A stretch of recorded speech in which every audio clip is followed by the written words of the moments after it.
Madison Cole, that's right. We only had about 15 minutes to talk with both of them, but in that time we were able to touch on some key issues surrounding access to mental health care in the state and what could come out of tomorrow's town hall.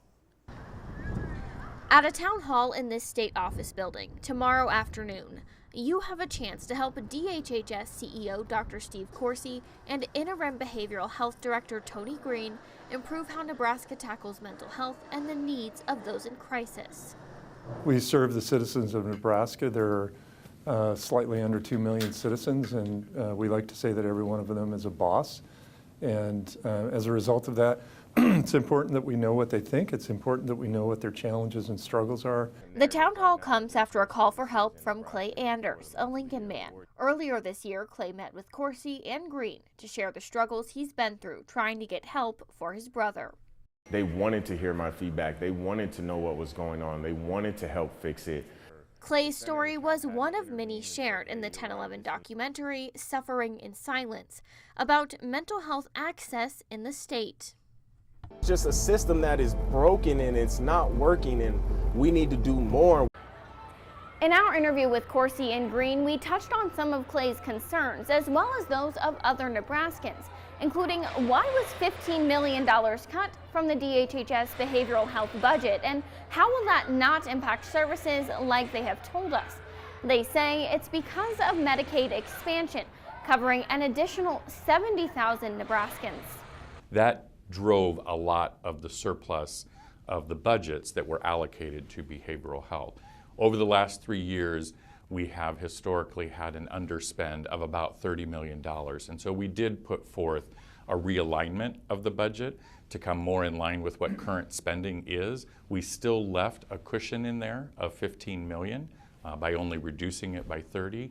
And so we don't believe services need to be cut.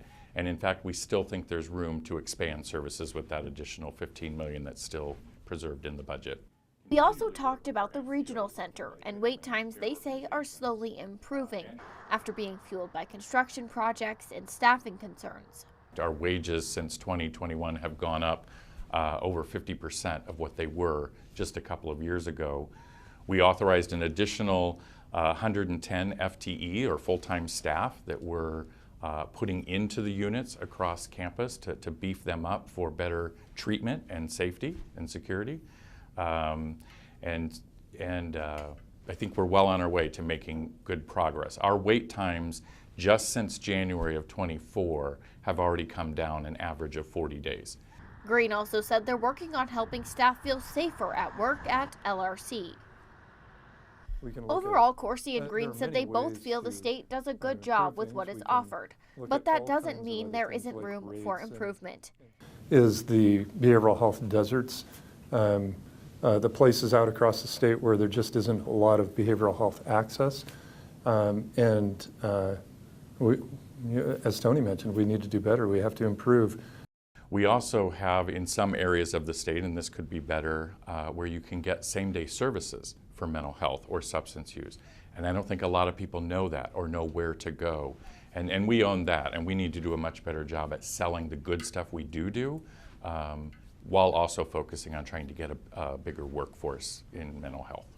But Corsi and Green said they want to know more. Why would you encourage people to come out and share their experiences and speak to what they've gone through at that town hall? We want to know from their perspective the things that worked, and we want to know, equally important, if not more important, we want to know what didn't work so that we can modify those to make sure that they get the best services possible. I will be at that town hall tomorrow and will follow up with DHHS about any changes and concerns brought up to see what's being done. We were able to touch on a few other topics with Dr. Corsi and Green that didn't make it into this full story. Watch the full interview at 1011now.com.